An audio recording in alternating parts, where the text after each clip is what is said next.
Hey stylists, it's Megan Kopps, and I am doing the second video for my Booking Blitz. The good news is that I am all ready for doing the call part 2 of the Booking Blitz. So I wanted to share with you a little bit about how I'm getting ready for this.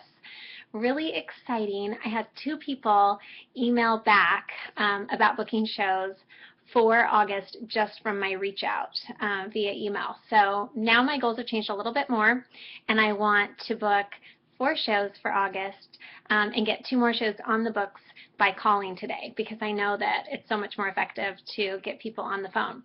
So I am very pumped up for this, just because I really feel like the texting and the reaching out via email not only warmed up, but actually confirmed a couple dates that I was hoping people that would really get those summer shows on the books.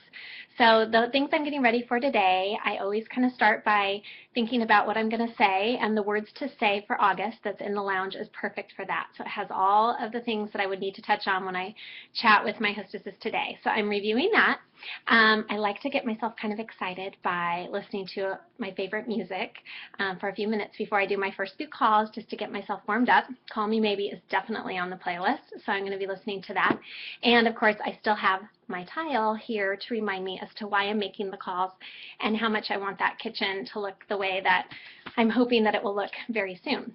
So I'm rewarding myself with an awesome day with my kids this weekend out in the sunshine. We're finally getting hot weather here in Seattle, and I'm totally excited to share that time with my family without the worry of having those trunk shows hanging over my head and knowing that I need those calls to make. So that is my big reward this week. So I'm going to start by reaching out to all of the people that I know are probably my hottest prospects, the people that said they want to do summer trunk shows, that have been sort of reaching back to me first, because it's always more exciting to call those people first and kind of get my momentum going. And then I'm going to continue down the list with people that I've reached out to with mini lookbooks, with links, customers from the spring that might have mentioned that they were possibly interested. So I'm going to keep going down until I'm all the way down to those last few that are on my chicken list. And that's the plan for today. I will let you know the results when I'm done doing my hour of calls.